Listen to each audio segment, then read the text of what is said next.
But yeah, this is where I'm going to be staying for another week and a half, since that's about how long ago I had that COVID patient. Again, just to make sure that we keep Cheyenne safe as much as possible.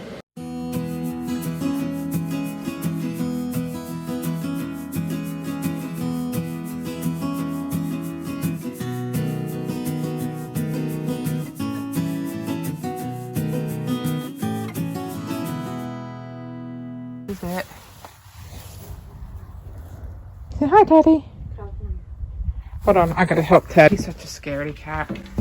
Okay, this is when you walk in. Or shy. This is going to be our quarantine house.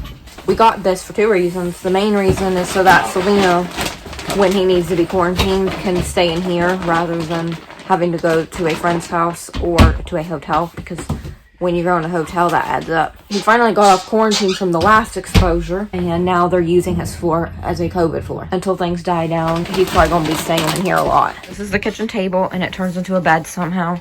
I guess the kitchen table part goes, like, down, and then that folds over. This is our pantry, I reckon.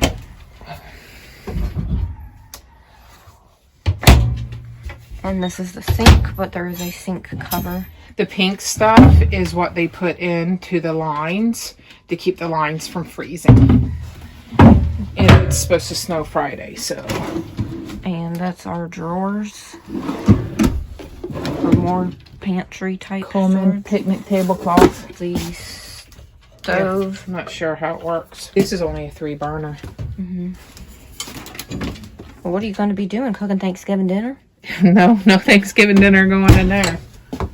That is a microwave. Oh, it's nice and clean and little. Freezer, and then the fridge. Yeah. We can put our games and stuff. You think about your new home? Probably going to be yours more than anybody's. For real? They're quarantined home because Sylvina's all up in the plague. Come on in here. Okay, this is the shower, which Hold on, Teddy. people don't really need to look in there, I guess, but it's just a regular shower. You know what showers do. Again, the pink stuff is to keep the lines from freezing. We probably need a new shower head. That one isn't going to be. Here's some cabinets for towels and whatever. Come on. There's some toilet paper. And there is the John. The commode. Whatever you call it. The throne. There's the fan, so if you make a stinky, it'll go out. This is the bedroom. It's a RV queen. So it's the same width as a queen, but It's called a shorter. short queen. It just isn't as long. Oh, there's lots of storage. Look, you hang your clothes. There's nothing. Your air purifier is going to go right there, whichever way you think is the best. He hears the UPS man. Well, hey everyone. So Cheyenne's told me that I have to do little vlogs on the RV life. For those of you that don't know, we purchased an RV for a couple reasons. One is for the obvious reason of using the RV for recreational purposes and going out camping or having a place safe to stay for Cheyenne for whenever we have to travel or whenever we want to go somewhere. The other reason is because of my job.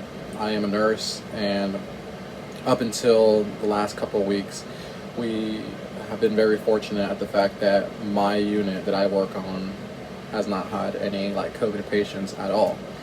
And then a couple of weeks back, I ended up getting someone who ended up testing positive under my care. Didn't come to me as a positive, came to me as a pending positive, but eventually became positive, and because of that I stayed away for the 2 weeks or whatnot, just to make sure that I was not going to contract COVID prior to coming home, because obviously we don't want Cheyenne to get that. And And now, unfortunately, because the COVID numbers are so high, most likely from, after the holidays and everyone getting together, now we have some COVID patients on our floor. A lot less now than a week ago. So, but yet we still have some on our floor, and it just happened again that I ended up getting assigned to a person who ended up having COVID. So, hence why I'm in the RV. I just got done eating dinner all by my lonesome. Yep, but that's okay. I'd rather be in my lonesome and eating alone than to have my wife come down with an illness that can potentially be life-threatening for her. But not sure how much of a tour Cheyenne gave you guys, but I'll just give you a quick one. Alright, so it's really cold outside, so I am not going to walk outside for you guys, but I promise it's pretty. And so when you walk in, you have a couch that actually turns into a bed, so you can sleep someone there. Then you can go around. Yes, I have my alcohol wipes and masks there. Then you have the sink and the stove, oven, and excuse the mess. Again, I said I just got done eating dinner, so that's empty dishes and some snacks. Look up, you got the microwave, the fan over the range, the refrigerator and freezer, some overhead storage here. You walk through this way, you have the bathroom and shower. Turn a little light on for you guys. Yeah, bathroom and shower. Then you have the master bedroom. Has nice comfy sheets for me, but it's something just small. And if you guys hear that fan, like that constant white noise in the background, that's the furnace. I just turned it on, and I set it to kind of low to like 68 or something like that. But because it hasn't reached temperature yet, it's still kind of going. So if it's too much of a staticky noise for you guys, I apologize. But yeah, this is where I'm going to be staying for another week and a half, since that's about how long ago I had that COVID patient. Again, just to make sure that we keep Cheyenne safe as much as possible. When I have these COVID patients, compared to when they don't have COVID. So the last time I was actually more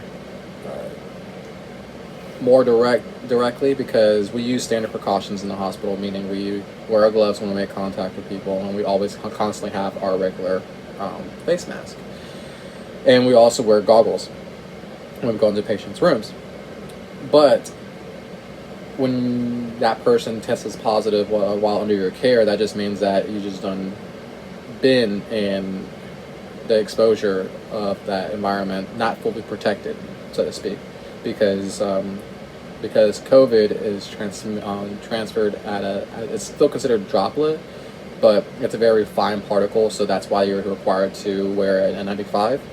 So the next time I ended up having a COVID patient, I would actually, because I knew that everyone knew that they were COVID positive, we were able to take the precautions and put the full gown on, the gloves, the mask, and the N95 mask before entering the room. And then before you exit the room, you end up having to take everything off, wash your hands and everything like that, and then open the door, close the door, wash your hands again when you get outside.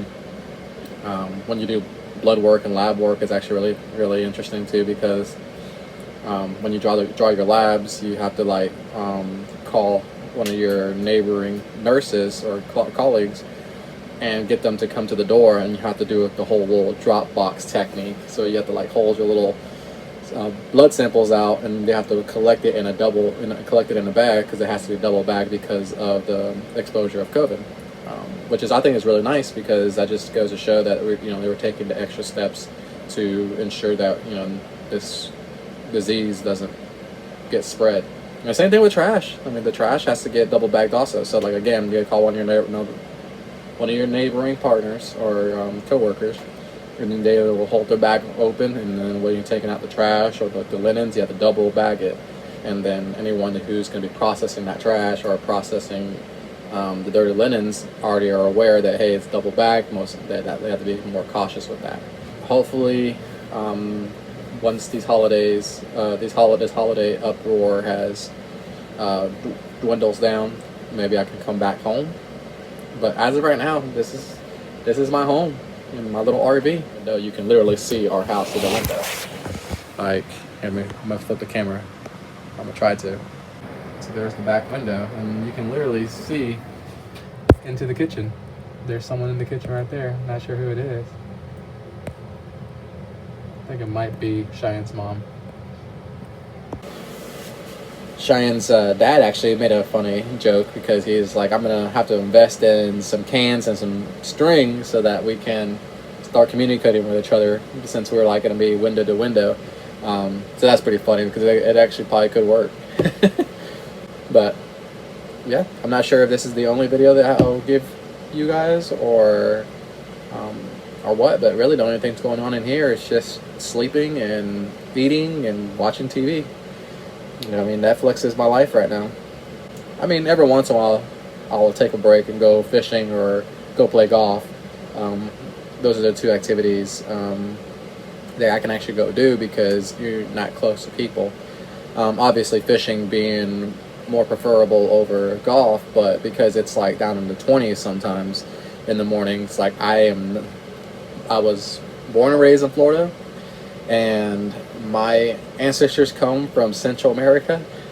There is nothing about below freezing weather that agrees with me at all. So like, Cheyenne is the ice queen. She loves keeping it cold year round inside the house, and she always constantly freezes me out. I'm always constantly wearing sweatpants or in long sleeve shirts inside the house during the summertime. But even now, like, I'm gonna take a little break from freezing to death all the time. And preferably, I would like to be next to my wife at night, or even especially during the day too. But you know, it's something, once you start sleeping together in the same bed, it's kind of odd. It feels a little lonelier whenever you don't have that significant other next to you. And I know many of you probably understand, and then for those of you that don't, I mean, you'll get there one day, hopefully, and you'll know what I'm talking about.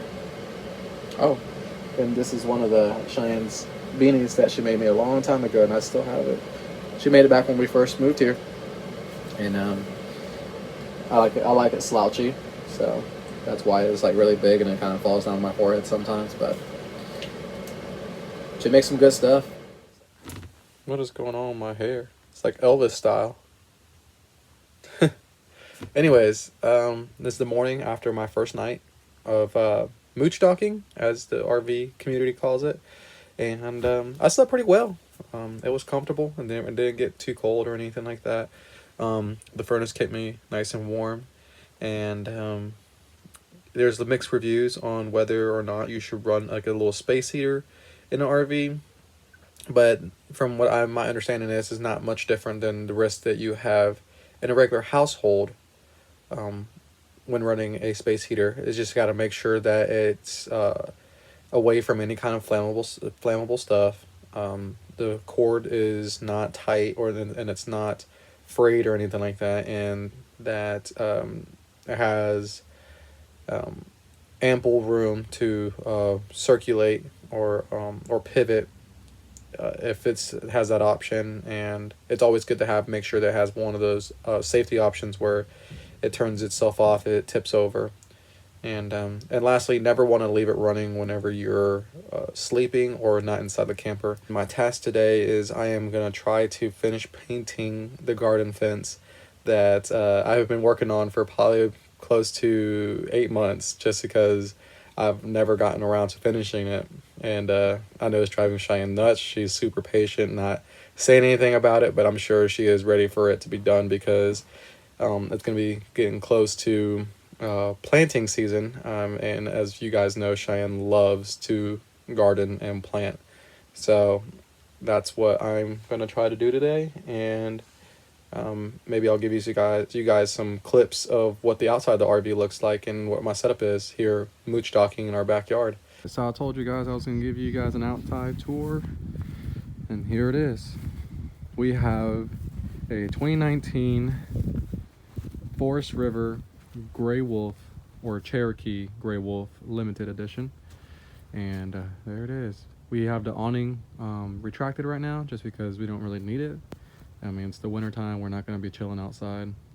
Outside speakers, you know, the storage compartments there. We also are using the square yellow blocks just because, again, those are what everyone else uses and they found great success. We have literally just upgraded our tanks from the smaller 10-pound tanks to the bigger 30-pound tanks. It was below freezing last night, so we ended up using these moving sheets temporarily until we were able to get the piping isolation. And now that we got the piping isolation, we covered the hose all the way to the house. Just a regular spigot cap would not fit over the spigot itself because I have a pressure regulator there. So I kind of made this little cover. It's only going to be covering the last like little 6 inches of it or not or whatever. But just to make sure, I made that. It doesn't look the greatest, but we'll get the job done. Well, I'm done for the day. It's getting too cold for me. The sun's going down, and I just finished putting the first coat on the front side of the fence. So now I just need a second coat, finish putting the rest of the fence together and the gate together. But I'm going to show you guys, but don't judge because it's looking kind of rough right now because it's we didn't winterize it, so there's no tarp or anything like that. So there's a lot of leaves and weeds in the garden bed. And yes, I know that's not what you want, but we'll take care of it, I promise. Here it is. Again, I know it's messy. We're still going to clean it up. But that's it. That's our white picket fence. And like I said, I still got to finish the back side, but I had to finish painting one side of the boards for the second time, so you can nail them to the frame and not have to worry about there being a problem painting on the back side. So once you put 2 coats on the one pickets, you can either staple it or nail it. I nailed them with a nail gun, and that way you don't have to worry about painting on the back side because with the frame in the way, it's going to be hard to do. Yeah, it looks kind of sad right now, but I'm almost done, and then it should be looking nice and pretty for the next season.